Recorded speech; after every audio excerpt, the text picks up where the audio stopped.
call the server, like, in your mind, get him to serve you. You want to be served. Come on, serve me, because he's not going to score points. Like, it's a different psychology, right?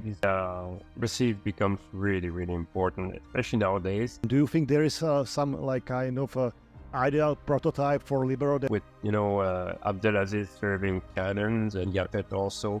I don't know how many one-hand dig we did, but many, many, many. Again, reading the server, knowing what kind of server is coming, he's in charge of what we call a special defense. It could be defending in one. Well, they told me that middle blocker is the boss on the net and the Libero is the boss in the back. In the end, a game plan never will purely work at 100%, but what it does is it kind of, in general, they're good little athletes. The good ones are great athletes, they move well. I'm here at VolleyCountry podcast with Canadian coach Glenn Hoag. We should speak about Libero because Libero is very important in modern volleyball, and our topic is about how to become a complex Libero, because my viewers and listeners, they are intermediate players and they want to improve their volleyball skills and levels, and this is what I want to ask you. How can some player become a good and complex Libero? Well, first thing, like you said, the level of skills becomes really important, especially in the Libero position. And those skills are usually receiving, defending, and setting. These three, so the basic, what we call the basic technique, you need to develop, you need to perfect it. And then from then it becomes, a little bit, like you said, a little bit more complex. We then move on to which phase of the game do they intervene. Like, we know that the Libero will intervene in the side out phase as a receiver mostly, and then in block cover, so and those are two really important phases. And then in the serve block phase, serve block defense phase, well, there's two main areas. So defense, obviously, and the other one would be transitioning, where you guys again has to cover and might have to set. It happens quite often, actually. Sometimes underhand, sometimes overhand. So perfecting these things are really, really important. What's also very important, in my opinion, anyways, like I like to have my middle running kind of the global blocking strategy. Same for my Libero.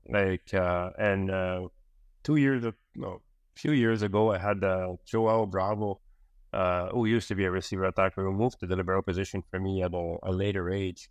And he was amazing at understanding the game plan, integrating it, and then communicating it even to the blockers, so that if the guys would make a mistake about what they were supposed to do, it would remind them. And it worked for much better, more harmony in our block defense, just because everybody knew what they had to do. So this becomes important in the Libero position. They need to integrate what the coach is trying to do from a block defense perspective. Also, if we talked about the block defense perspective, then it is so again, defending, positioning, based on what we know about the hitters, what we know about the setters, different combinations that they like to run, maybe even distribution, a little bit like the blocker needs to do.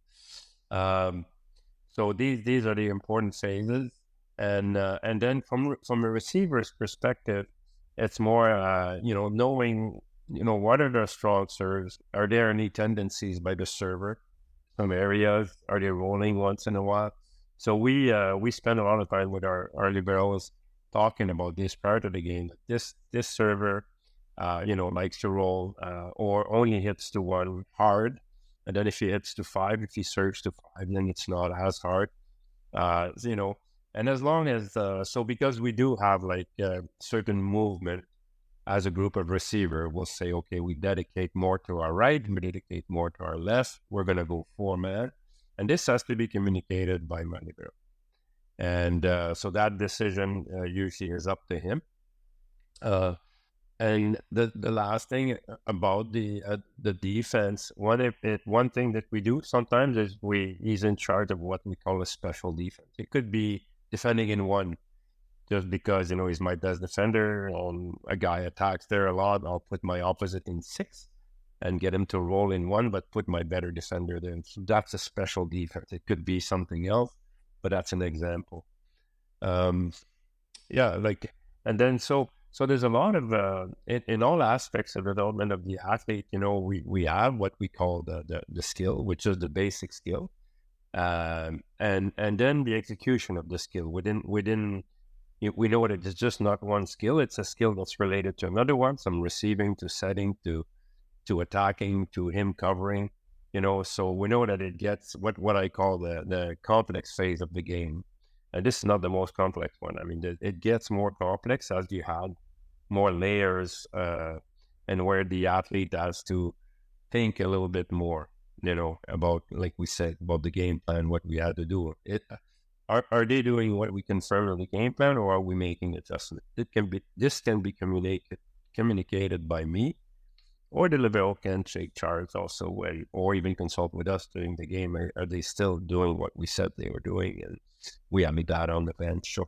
I have one question. It's related to, because some coaches were, when I was playing professional volleyball, they told me that middle blocker is the boss on the net and the libero is the boss in the back. Do you agree with this? That libero has to sometimes, push the player, you go a little bit like this, I stay this, because he's more thinking, he's the specialized in this defense? Yeah. That's the thing about, in the sense that he has more, because he doesn't have to receive and go attack or do other things. So he has to receive, or he has to defend. So he can be, he has time. His thinking is limited to that, so he should be in charge of that. Even the middle blocker, second thing I would say is that if they can communicate, it's even better. For example, if my middle is committing, we call a commit on the middle, on the opposing middle. So he jumps, then we shouldn't keep a player right behind the block. In theory, the blocker will block them all. So we need to move our defense outside the block, But sometimes you see teams, they'll stay right into the, all bunched in and behind the blocker, and it just doesn't make sense when the attacker attacks the side and there's nobody there. So these kind of details have to be communicated to the group. And so it is in a way a form of communication between the blocker, the libero, and the middle blocker. The other thing, another example, for example, is that if I decide with my blocker to what I call open, cover the diagonal and then leave the gap between the blockers, and we need to have a defender in that gap, right? So this has to be communicated, because as soon as you break down the communication, or there's no communication, there's going to be errors on positioning and stuff, and it's going to cost you. So when you do special things like that, this has to communicate it. And for me, the libero is the best person for that, and can be communicating.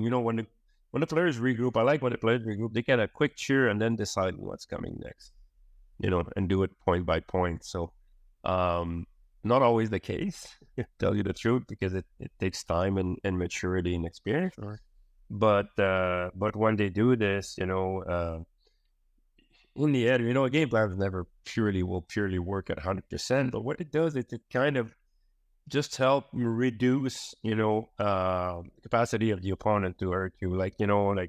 If it's too random, you can win like that too. But when you have some information and you can reduce the capacity of the attackers to do some damage, then you're already going to advance towards a better outcome. And do you think there is some kind of ideal prototype for libero, that he has to be like special height, he has to be hungry, he has to be crazy, not be afraid of the ball, or it's like the mixture of these skills and other characteristics? I think the first major one would be he needs to feel, he needs to want to give to the group, because he's not going to score points. Like, it's addition psychology, right? He's gonna, if anything, he's gonna make or he's gonna give points. He's gonna get he's gonna get aced, or he's gonna miss an easy dig. It can happen, or he misses a set. So he cannot have a lot of positive. He can have a lot of negative. So the important thing is to be able to know that what he's doing is really important to the group. And second thing is, I like a libero to take a little more risk, in the sense that don't be afraid. Like you said, don't be afraid, and be aggressive on that serve. Call the server, in your mind, get him to serve you. You want to be served. Come on, serve me. Your attitude is, your combative attitude is in this way, not so much on being able to block or attack or serve somebody, but maybe invite them, psychologically get yourself ready by inviting the server to serve you. Your zone, I'm ready. Come on, and this competition, I always talk about them. This is you competing with the server. So that's those are traits that are important. As far as physical traits, depends. Like if there's all kinds, all sizes. Not like super tall ones, but I've seen some pretty tall ones that have like great passing, for example. Maybe not great defenders, but so depending on that doesn't matter. It's fun. A libero that has fairly long arm and so can cover a little bit more court. But in general, they're good little athletes. The good ones are great athletes. They move well, very agile and stuff. And yeah, like for me, the size doesn't matter. It doesn't matter as much. I completely agree with you that the libero job is the not easy one because he cannot score, he cannot celebrate because he did something special. But on the other hand, he can have a great jump and going for the ball, some defense. But on the other hand, many coaches wants from libero that he's like the engine of the joy, of the energy of the team, and they are jumping on the players, they are celebrating, they are cheering. Do you think that this is also one good characteristic for the libero, that he's playing not only for his tough job, but for celebrating and helping the team in this emotional manner? Yeah, it could be, I mean, if it's accepted by the group, and if it's, if it's has to be natural, I think it has to be something that the athlete can do naturally, and sometimes, the team knows him that way, knows that that person is exuberant and loves to cheer. I've seen other liberos that are not so, are good liberos, but that are not so cheerful. A good level of energy is always useful. Doesn't matter where it comes from, actually. It's always good because it helps the team, feel that energy, maybe relax a little bit, So I've seen liberos also that are pretty comical, like they're a lot of fun around the group. So that helps also, even in training. So like my libero is an introverted, and he's very, very, very quiet. So, he cheers, but he's not the guy that's going to jump. And he does a decent job, so it's his personality, the way he is. And I think that you will agree with me that libero should have the best technique of the bump, because I'm not seeing, when I'm watching Italian Serie 1, Volleyball Nations League, World Championship, Olympic Games, that libero is almost never receiving with the fingers overhead pass, because he has this technique. He's small, he's moving. Do you also think that he has to have this feeling, this sensation for the ball, like the best in the team? I think so. I think depending, like, you can have both. You have, now that you can have the two liberos, one more of a receiving libero, one defending. But for sure, like, receive becomes really, really important, especially nowadays. What I find is that I think that the level of serving has leveled off. Like, it went hard for a bit, and it's still hard. But I find that now teams have adapted, have learned more to keep the ball. Okay, let's set, and cover and recycle, and that's where the role of the libero becomes as important as well now, is that in that recycle phase, they can pass the second ball in a plus or a good position for the team to run their offense, and that becomes super important. But yeah, first contact is crucial.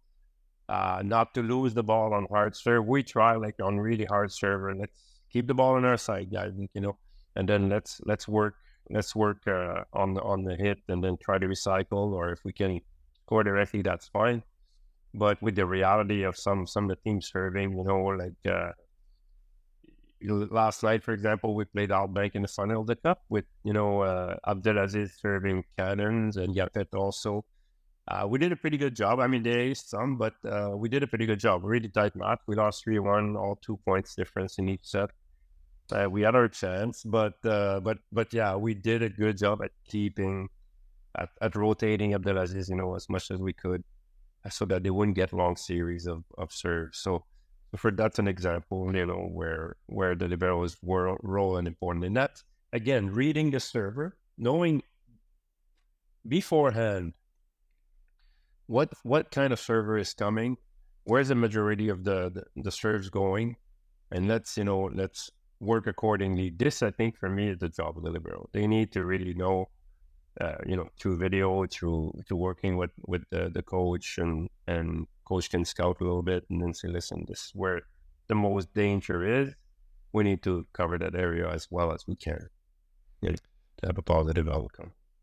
And when I'm thinking about the defense, and I'm watching also on YouTube Dustin Wotton or Zhenya Grebenikov and their style of defending, I see that it's not just about like straight arms, putting a bump together, but they are hands together and they are just touching with the one hand. I think that with the modern volleyball, when the attacks are going like hard, like Leon 120 kilometers, you don't have time to make like a ideal position. You just want to save the ball and to save it in any way. I think that you agree that save the ball is the most important, not the technical part. Yeah, keep it alive. Like the first thing is keep it alive. If you keep it off the floor, then we have a chance, to either set it up. It could go to the other side directly. We still have a chance to block defense, as long as you keep the ball alive. And last night we've had they're a really good attacking team, Albank, really high attackers, and we set our block up. I don't know how many one-hand dig we did, but many, many, many.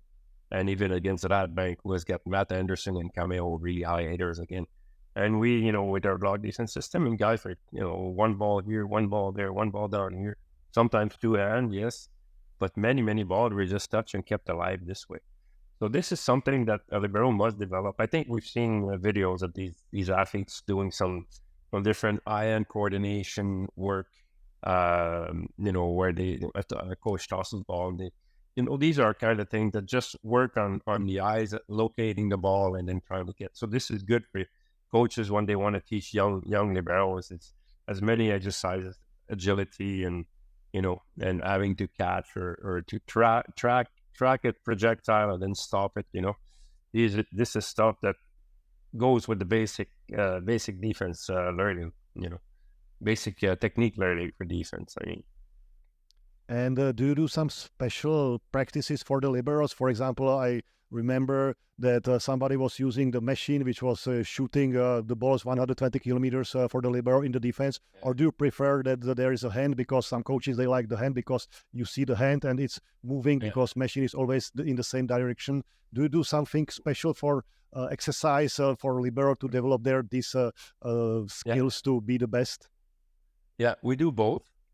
We do both. We do some of the machine, and sometimes just because my assistant shoulder will go dead if we use them too much. But we do a lot of them. When we do with the boxes, and we put the fizz ball, those big round balls at the net. We put obstacles, and then we can play off it, and then get the libero to have a little bit of randomness. It's a control thing where we could do quad work with him, but we can hit directly to him or off the ball. Then he has to move, So these are good exercises. As soon as you put obstacle, because it obviously happens a lot in our game where guys just go after the blockers. So these are important. These any kind of exercise that will kind of recreate. I remember my assistant with the national team in Canada used to make up all these big. He would stack boxes and put a kind of a block up there, and then it would work off and then make my libero go for the cover, and in all kinds of ways. He would put uneven things, and he was really creative that way. He made for a really funny kind of setup. But then he worked on him. He would take 10 minutes at the beginning of practice and work on the reflex, bouncing here, bouncing there, and then so it was really good. It was really good. And I think also that when you are preparing the liberos in the gym, when you are working with the weight, you need to push them to make some, pullover and heavy upper body exercises. It's more about this, as you speak, agility and speed. They don't have to jump 1 meter like the attacker, but they have to be fast and low. So these exercises that you are focused on now. Yeah, I know that Bravo used to tell me that when he had low practice, because when he went from receiver attacker to libero, and he was a really good receiver. So, but when he started just working as a libero, he said, God, my legs are so heavy, they're tired, from squat, squat, receive, squat, defense. And the quantity of, he never had to do this before. So it kind of, it's really kind of an endurance kind of capacity that we need to develop for a libero as far as a stance. The other thing too that's important, I think that coaches need to pay attention to, is liberos often get back problems just because of the way, the position. And so when especially young liberos growing, let's pay attention to their structural tolerance, their capacity to exert a lot of exercise. And so core exercises and where we keep like muscles around the back area, the hips strong or at least stable so that we don't, long term, they could be overuse injuries. So it's really, really important to think. We can think about the agility side, the strength side, and then the what we call structural tolerance, the capacity to tolerate the workload, before they break down, so that's important as well. And what do you think this like if you could give like one main advice for the libero, how to become the best possible libero, any intermediate or average player, one advice for him to how to think, what to do, what would be your one main advice? My main advice would be like, like practice would be one, like just, but practice a lot in random situation, because, if you stick it to just like the coach hitting at me and I'm going like this, you get used pretty quick, so let's put some obstacle, let's put some variety and play as many games as possible, if I can add a second one, critical reflection. So, that's for every athlete, but, review what you did and how you got to this performance, critically review it, if, so that we know that what we're doing with you is working or not, because if you get the same results, a negative result, then there's probably something we're not doing right. So the athlete can do it, the coach can do it, they can communicate together. I try to do it a lot in my profiling of my athlete regularly. I'm going back, reflecting. Okay, is this working? Are we getting the result we want? Are we improving? It could be the athlete it could be me that's communicating wrongly. The athlete doesn't understand what I'm trying to get to, or it could be the athlete. Just it might take, instead of like I'm planning in 6 weeks to have an improvement in receive, then might take 8 weeks, might take a year. We don't know. They're all different, So, but critical reflection is a really, really important aspect for me when you work with the athlete. Okay, so I think that we could speak another 1 hour, 2 hours, but as I said, I would like to make my podcast shorter, about 20 minutes. So I would like to really thank you for your thoughts, for your ideas and advice for the players. And I believe that many liberos will get better after watching and listening advice from you. Thank you very much for your time. I hope so. Yeah. And congratulations on your podcast here. Thank you. Pretty good.